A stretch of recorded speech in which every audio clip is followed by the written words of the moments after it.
I want to go to Trump for a bit, and just a brief preamble. So I think there's the dynamic that you identified with Trump, which is definitely true to some extent, and particularly in the most geographically important areas, namely the states in the industrial Midwest that he was able to flip through a combination of Democratic failure and specifically Clinton campaign failure and his kind of, his economic populism scam, I would call it. And a fair amount of massive dog whistling as well. Right. That was the thing. Right. Because then I would say that, right, I would think a vast majority of it is, in fact, just right-wing white identity politics and xenophobia. And this is interesting, though, because now that he's in office, the dual tracks are a lot harder to pull off, the racism and the xenophobia is very alive and very well and actively campaigning on. But I want to just read you the headline of a piece by Brianna Joy Gray, who's one of our regulars, and she wrote for The Intercept called "Trump's State of the Union Address Reveals His Growing Anxiety About Encroaching Left-Wing Populism."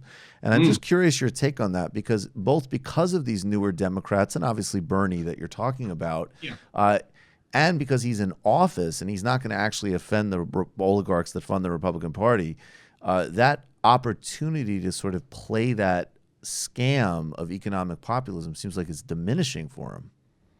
I'm not sure that's the case. Number one, look at the guy's numbers, right? I mean, if any other president behaved the way that this guy did, he would be down in 20% by now. And let's remember that, Bush, who had a strong coalition behind him, not initially, but he built it up through the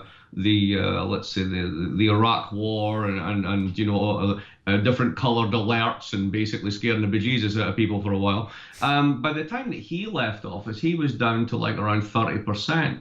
Now, Trump's numbers, depending on the poll you look at, I don't think they've dropped below 34, and sometimes they're popping up still at around 40. So people are buying something. Now, what is it? The great thing about Trump, and I did a podcast interview with Adam Tooze, the historian at Columbia, a couple of weeks ago. And one of the things he said is brilliant. He just said, look, the man's fantastic at pivoting. And what he did in his campaign and what he continues to do is to turn to the Midwest and say, I'm standing up on China. Who else is doing that? And if you bought the narrative that the bilateral trade balance really is meaningful and these are the people who wiped you out, and yes, the China shock hurt, but so did NAFTA. And actually, the biggest one was actually automation plus the right to work move from the 60s through the 70s, from north to south states. If you basically buy China as a problem, this guy's been tough on China. If you say, well, I'm the guy sticking up for you because nobody else is, well, what exactly are the Democrats doing that are sort of equivalent noise? And then from there, and then infrastructure. I always want to do infrastructure, but I can't get anything done because the Democrats won't work with me because they won't work on border security, as it's called. So then he seamlessly pivots and goes to constituencies which are dog whistling, which is essentially immigration, racism, etc., all in one nice big package. Never mentioning the fact that there really is no border crisis, that 2,000 people kipping up at the border from a failed state within a population of 330 million isn't even, isn't the rounding error of a rounding error, but instead it's a national crisis. Of course, this is massively engineered in like the ugly side of nativist populism, but he seamlessly pivots both.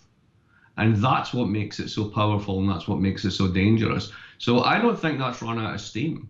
I think it's actually just there. And basically, no one has really tested a counter narrative or counter strategy at an individual level. That's why going forward, the competition amongst Democrats to kind of get the crown to challenge him is going to be so important, because you're going to have to be able to pivot in a much better way that counters those two moves.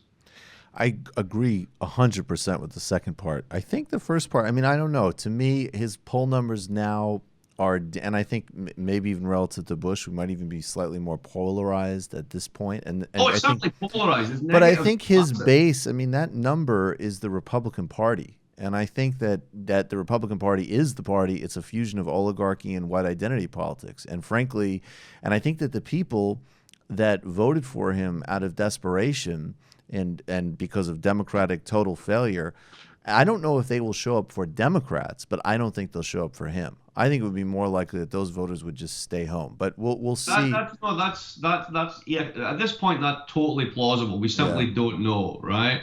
My bet, however, is that the distaste in the mouth of many people for what the Democrats became is actually still very, very palpable. Oh, and definitely. It's going to take someone to really change that impression to make that work. No, they need to elect somebody. They need to nominate. I mean, look, I think on one hand, I don't think Pago's going to do it. I really don't.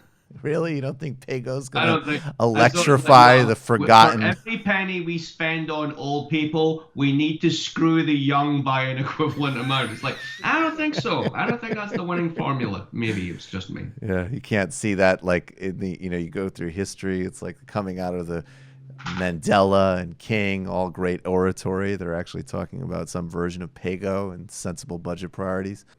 You just enjoyed that Michael Brooks Show video.